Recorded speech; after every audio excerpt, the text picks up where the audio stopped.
Vice President Nielsen. Here. Director Hughes. Here. Director Ferguson. Here. Okay, thank you. Ms. Hughes, would you lead us in the Pledge of Allegiance, please? I pledge allegiance to the flag of the United States of America and to the republic for which it stands, one nation, under God, indivisible, with liberty and justice for all. Thank you, Ms. Hughes. Okay, opportunity for public comment on agendized items. I'll read the sheet here. As provided under Government Code Section 54954.3 Subdivision A, during a regular meeting, any member of the public may address the board concerning any item on the agenda or any other issue within the jurisdiction of the district. Any member of the public wishing to make comment on an agenda item shall identify the item they intend to address. Public comment is limited to no more than 2 minutes per person, 20 minutes for all speakers. All public participants will be muted upon entry into the meeting and will only be unmuted to allow their comment. To provide public comment via video conferencing, click on the raise hand. To provide public comment by teleconference, press *9. Okay, Penny, would you organize the public comment section, please? Marieke is first on my screen. Okay, Marieke.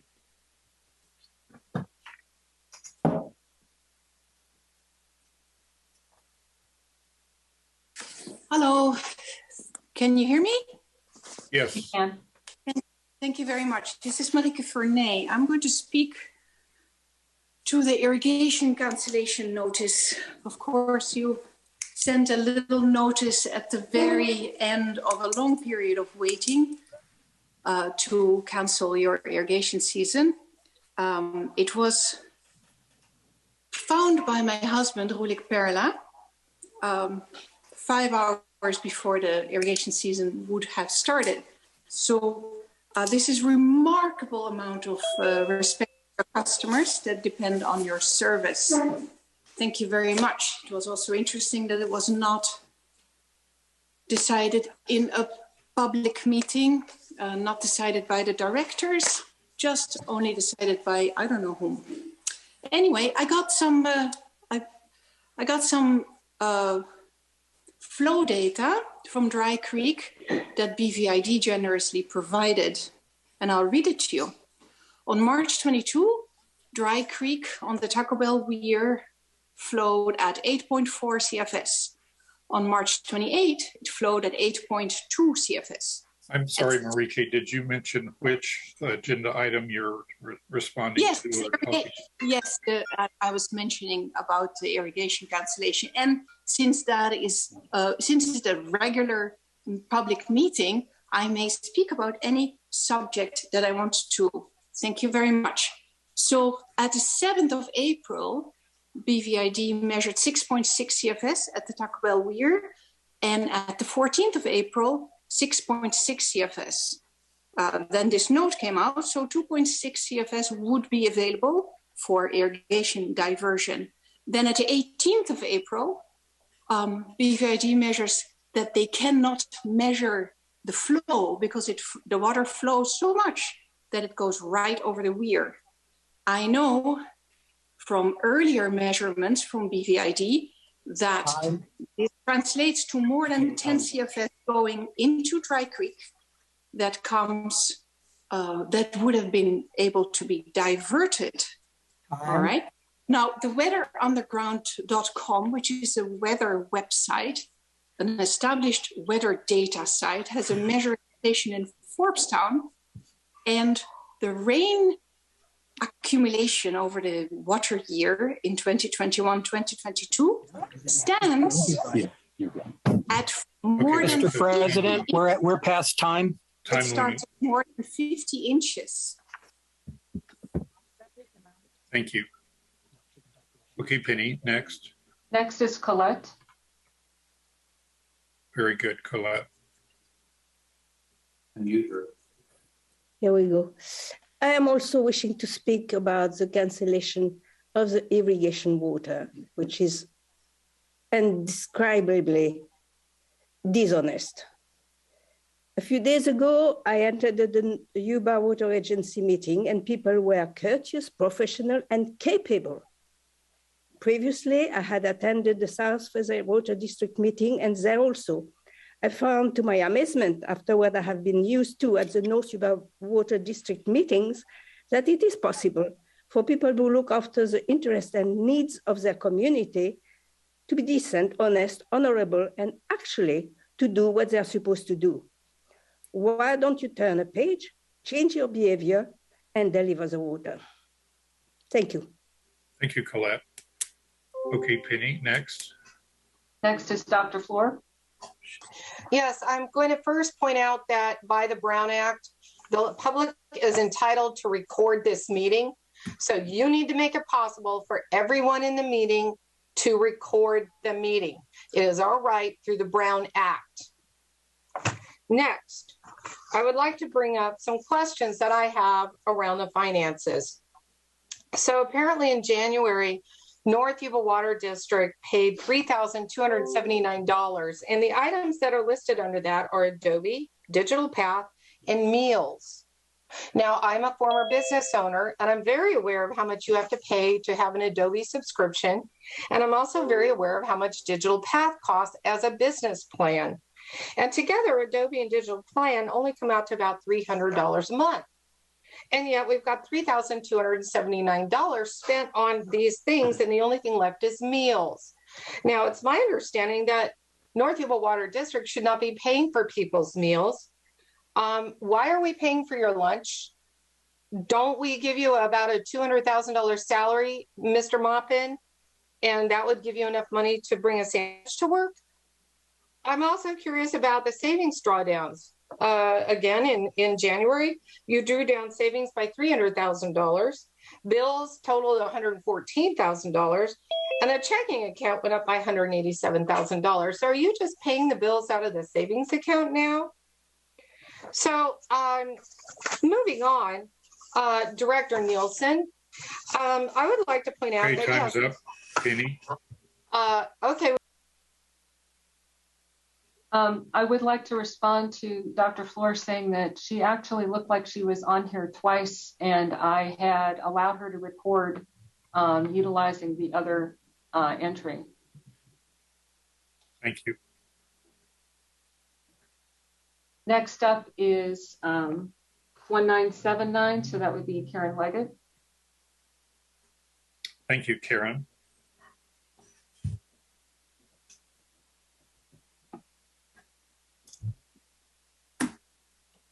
Hello, this is Karen, and hello to the board.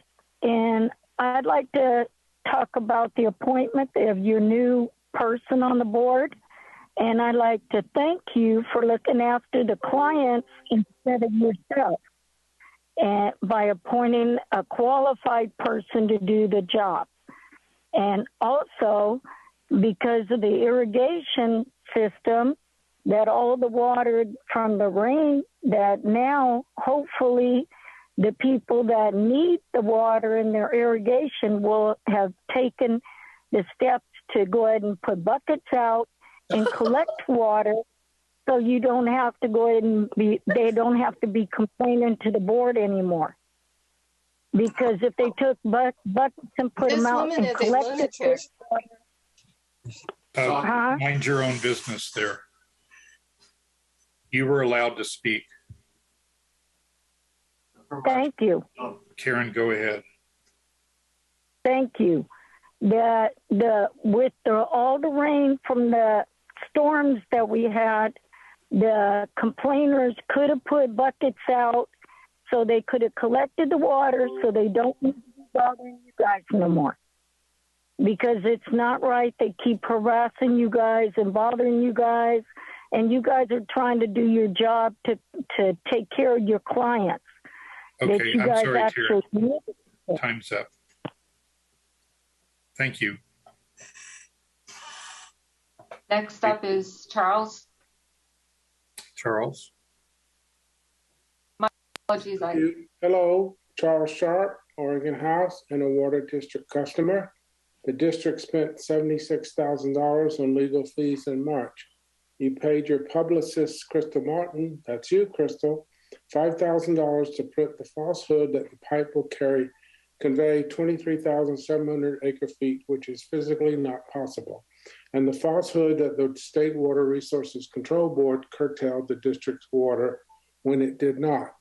The district is now telling bold-faced lies. Last year, 1,000 acre feet went into the ditch and did not come out. What happened to this water? With the recent lawsuit filed by the Fellowship of Friends challenging the illegal irrigation policy, the district is now involved in 6 lawsuits. The Yuba Water Agency has convened an ad hoc committee to investigate the district's water supply problems. The general manager complains that he can't get any money because of what others are doing to him.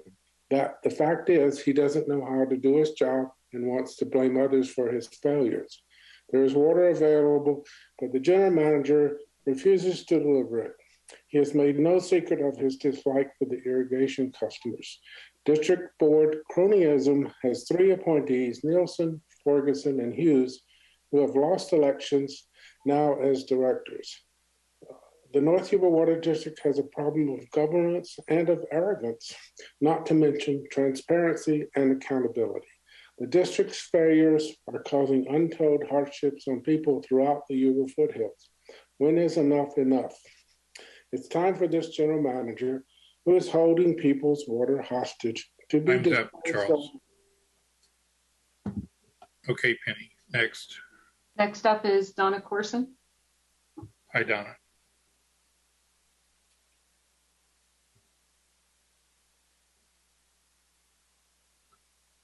Ms. Corson, go ahead.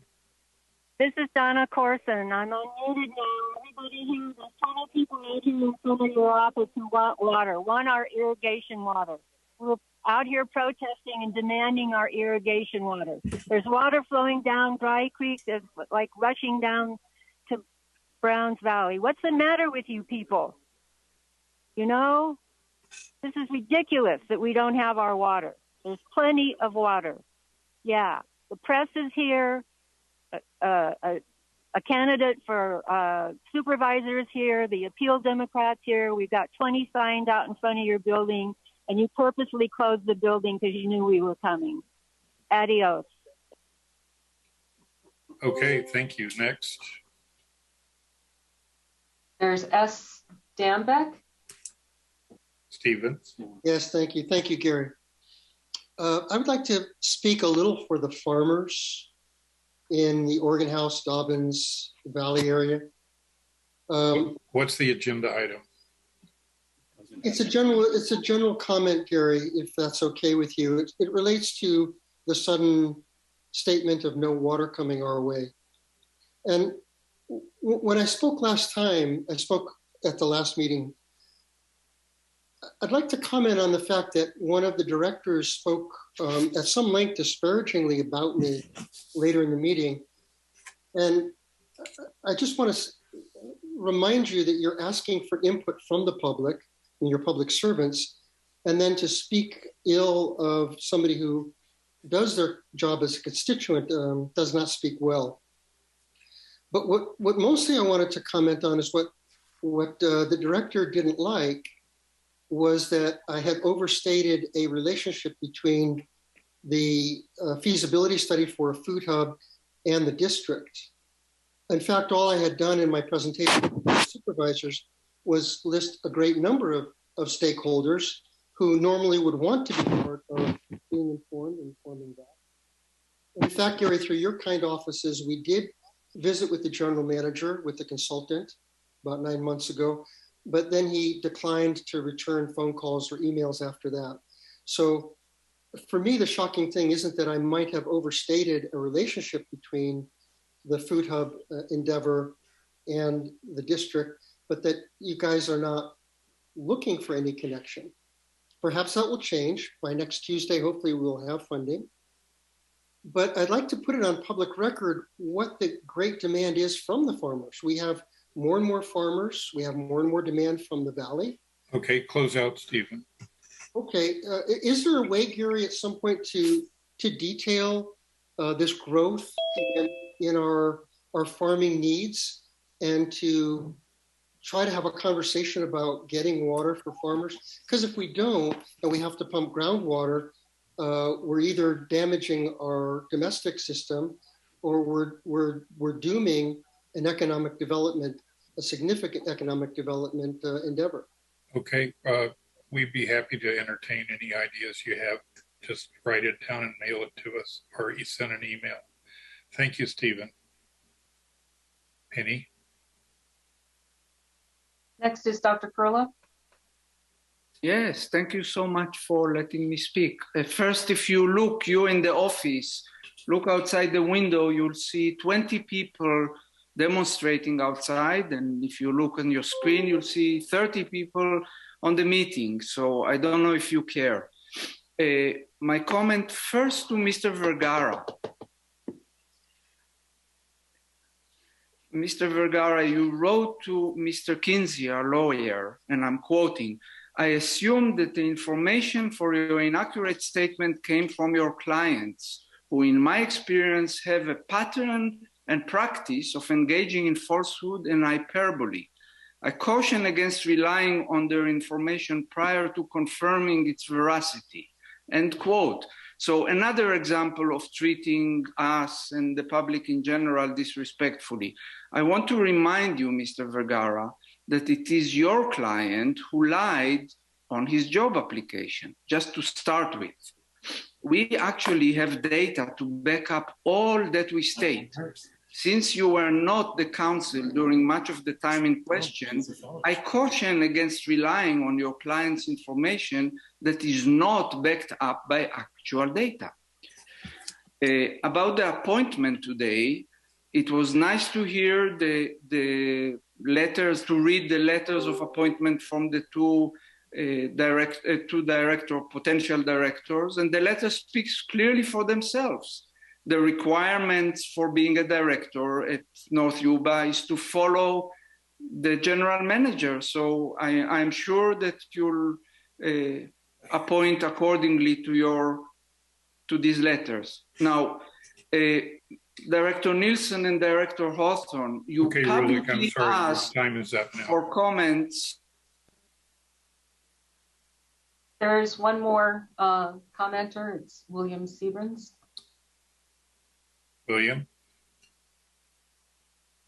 Okay, I had some comments that were going to be made on, I think it was March 30th, with the meeting that was called somewhat suddenly and then canceled somewhat suddenly. The first comment was that the brochure that you all sent out, I want to compliment you on it. I enjoy good marketing and good writing, and I think her name is Crystal. You all did a very good job in presenting your case. That said, when I looked at what was presented and dissecting and analyzing the comments, I saw many things that didn't seem to be true. So good marketing and also honest reporting are often different things. And in relation to that, one of the things I was going to suggest on March 30th, and I'm suggesting now, I'm willing to see where my understanding is off. And I think many people here are considerate people and would as well. I'm going to suggest that we have a public forum, like at the Elko Center, where we have a discussion. It's not a debate, a discussion where the board presents its reasoning for doing what it's doing. And then the people that are concerned about not getting their water, which now includes me, we present what we understand, and then we have a dialogue. To me, that seems like a really good way of governance. And I'm wondering if you would consider doing that. And in that way, we can all come together or decide why we're disagreeing. As it is now, many of the points that are made in your newsletters, whenever there's a rebuttal, there isn't a response. I do hope that you do get together with Stephen. You were very polite in allowing that. But if there are letters and nothing actually happening, that means it's just sort of for the purposes of civility, giving a yes, but no follow through. So that's basically what I have to say. And thank you for listening. Thank you, William. Okay, Penny, any more? No more hands that I see. Penny, thank you for your help with the public comment section. Okay, we're on to the next action item, item D, appointment of Division II Director. And I think the best way to handle this little section is to read the resolution. I'll read the resolution and then I'll ask for a motion to appoint a particular person by name, whoever it might be. Resolution 22-769. A resolution of the North Yuba Water District Board of Directors appointing a candidate to fill the Division II vacant seat on the Board of Directors. Whereas Director John Brueggemann submitted his resignation from Division II of the North Yuba Water District Board of Directors on February 28th, and Director Brueggemann's term was to continue through the next general election, and the district's next general election will be held in November of 22. And whereas, as required by Water Code Section 30504 and Government Code Section 1780, the district notified the county elections official of the vacancy on March 14 of 2022, within 15 days of the board's notice of Director Brueggemann's resignation. And whereas Government Code Section 1780 allows the remaining board members to either appoint or call an election to fill the vacancy. And whereas a notice of vacancy was posted and provided to interested parties beginning on March 14, 2022. Whereas the district received 2 letters of interest for the Division II Director position. And whereas the board has reviewed the letters of interest and seeks to appoint an individual to the vacant Division II seat on the Board of Directors as required under Government Code Section 1780. Now, therefore, be it resolved by the North Yuba Water District Board of Directors that, and this would be where we put the person's name that's appointed, is appointed to the vacant Division II seat on the Board of Directors to serve until the next general election, which will take place in November of 22. This will be passed and adopted by the Board of Directors of the North Yuba Water District at a meeting of said board held on the 22nd day of April, 2022, with the following vote. Okay, so that's the text of the resolution. And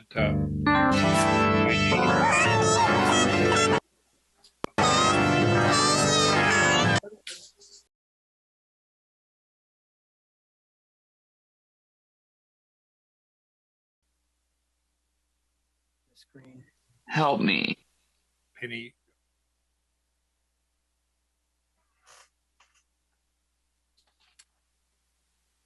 Okay, we're open for a motion to appoint the person, the two people that are interested, one of them, to the district of.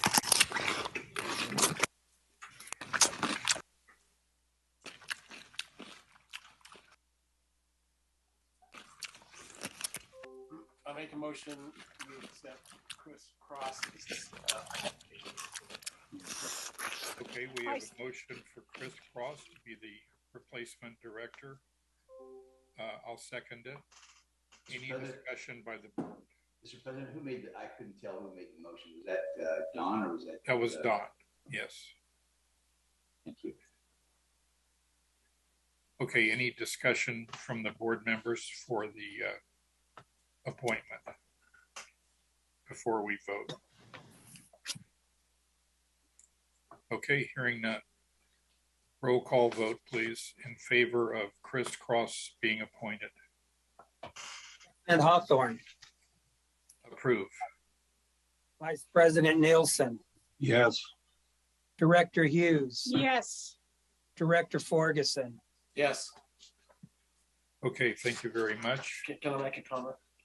And Don, make a comment. Yeah. I'd like to thank both candidates for their resumes and the interest in the water board. I think it's very good that we do have so-called good people still left in the community.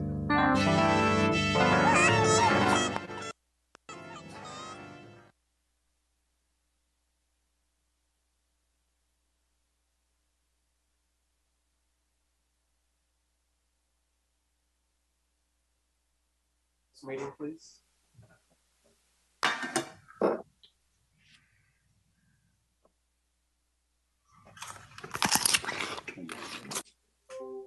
Consent items. It's a hacker. Consent items, section E. And I need a motion to approve the consent items, please. I'll make a motion. We accept the consent items 1, 2, and 3 as stated. Second, any discussion about the consent items amongst the board? Director Hughes, I second that motion. He did. Huh? Gary second. Oh, he did. Okay. Sorry, Ginger, if I stepped on you there. Okay, so we have a motion to approve the 3 consent items, and there's time for discussion now. Any discussion?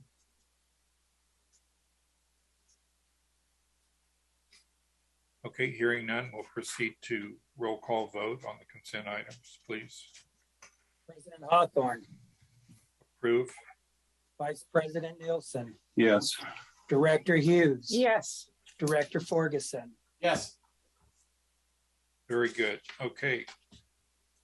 Ms. Nather, would you please give us your financial manager's report? Yeah, thank you. As of March 31st, 2022, total cash in all accounts, including reserves, was $3,936,846.93. Total income for the fiscal year to date, which was July 1st, 2021 through March 31st, 2022, total income was $1,396,763.53. Total expenses were $1,394,451.53. Net revenue over expenses was $2,312 year to date. Expenses out of reserves for the fiscal year to date are $793,916.04. This concludes my report. Thank you. Thank you, Ms. Nather. Okay, I need a motion to accept the financial manager's report, please. I'll make a motion. Doug Nielsen. Okay. A second. I'll second it. Okay, Don seconded it. And discussion about the financial manager's report.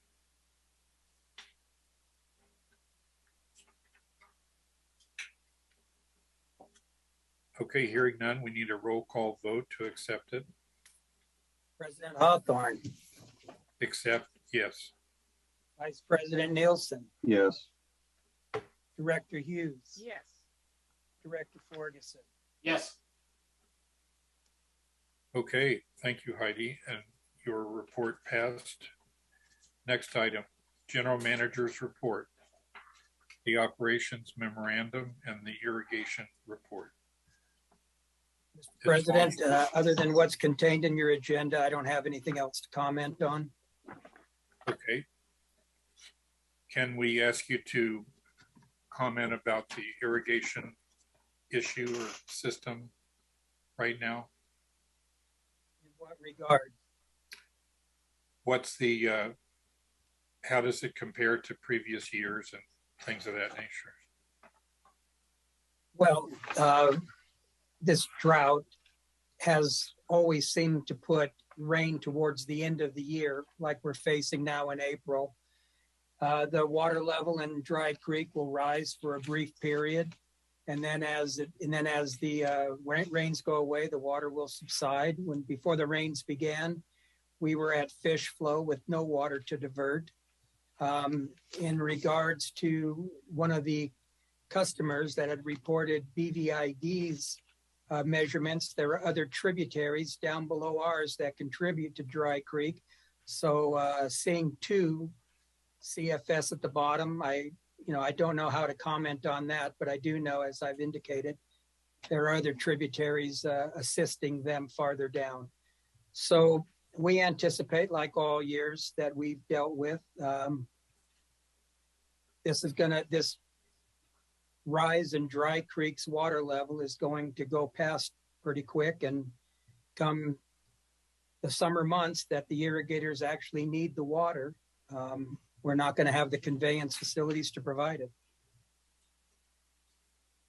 Okay, thank you, General Manager. Next section is Director's Input. Directors may make brief announcements or reports for the purpose of providing information to the public or staff, or to schedule a matter for a future meeting. The board cannot take any action on any matter not on the agenda, and will refrain from entering into discussion that would constitute action, direction, or policy until the matter is placed on the agenda of a properly publicized and convened board meeting. Okay, any consideration of agenda items for the next meeting, or any comments from directors? Yeah, Mr. President, this is Doug Nielsen. Just some comments. Marika Fernay went and quoted BVID at the Taco Bell house. Essentially, the weir that's there is Director Maupin, or General Manager Maupin, stated that's 5 miles and approximately 8 tributaries. I believe Indiana Creek is one of them that pour into it between where we pull the water out and that we're at Taco Bell house. The measurement needs to be up in Frenchtown, or top of Frenchtown Road where we actually pull the water out. Charles Sharp, if you look at the North Star engineering plans, they have the size or the maximum capacity of the pipe, and it could deliver 23,700, but over a year, where I believe Charles Sharp talks in terms of 6 months. He can correct me if he's wrong. The 6-month irrigation season. We did not design the pipe to deliver over 6 months. We designed it over a full year, and in a full year, it could bring down that amount of water. And then Mr. Dambeck, I don't believe that I actually disparaged him. I said I didn't know him. What I did, however, do was make a comment about a grant application in which, as he says, he overstated, or I say he said, whatever. There was an overstatement of our relationship. I was not going off of a Board of Supervisors presentation. I was going off the paper grant application that, as far as I know, was actually submitted. And again, all I said then was that I knew nothing about this, and the general manager has no authority to enter into that kind of a relationship without the board of directors, and I'll stand by that. That's it. Thank you, Doug. Okay, any other director input?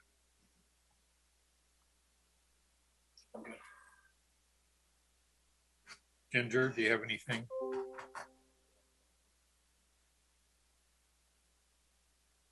She said no. Ginger, do you have anything? I said I don't. Okay, thank you. All righty, we're going to go into closed session now. We're at the end of the H item and coming into the I item. It's 4:05 in the afternoon. And I would ask Mr. Vergara to bring us into closed session, please.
Yuba-Sutter.live's local government live streams are presented by Plumas Lake Self-Storage in Plumas Lake, where lifelong local residents are helping other residents keep things safe, providing indoor storage units, outdoor RV and vehicle parking,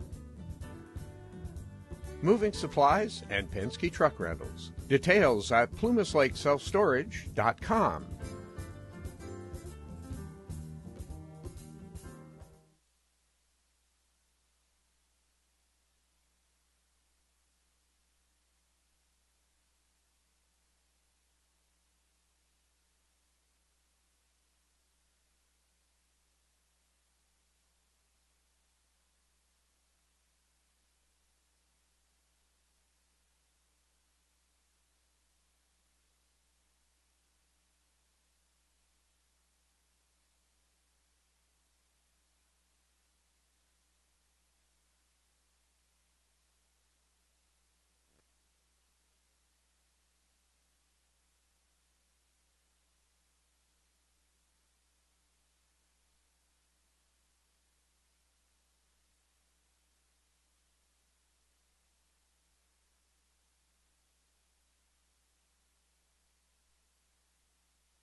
Then he started bloody.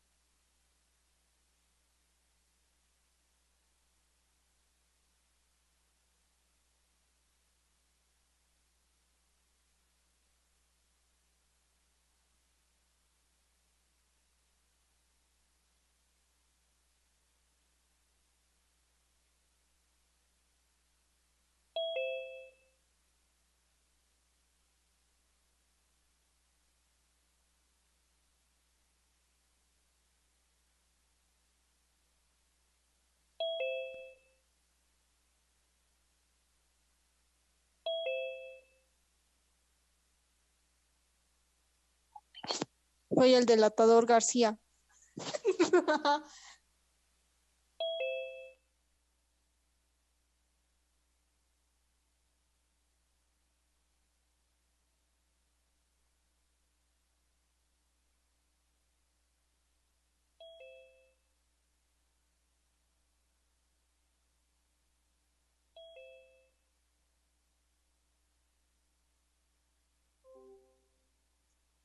Hey, all you hackers, why don't you hack into the closed session?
Hey, Colette, you know, everything Maupin and Nielsen said was not true.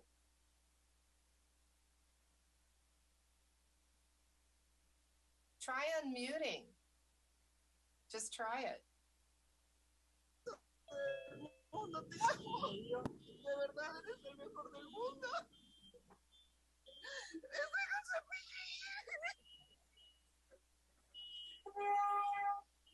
Ese pillo me lo ponía mi mamá.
Yuba-Sutter.live's local government live streams are presented by Plumas Lake Self-Storage in Plumas Lake, where lifelong local residents are helping other residents keep things safe, providing indoor storage units, outdoor RV and vehicle parking, moving supplies, and Penske truck rentals. Details at plumaslakeselfstorage.com.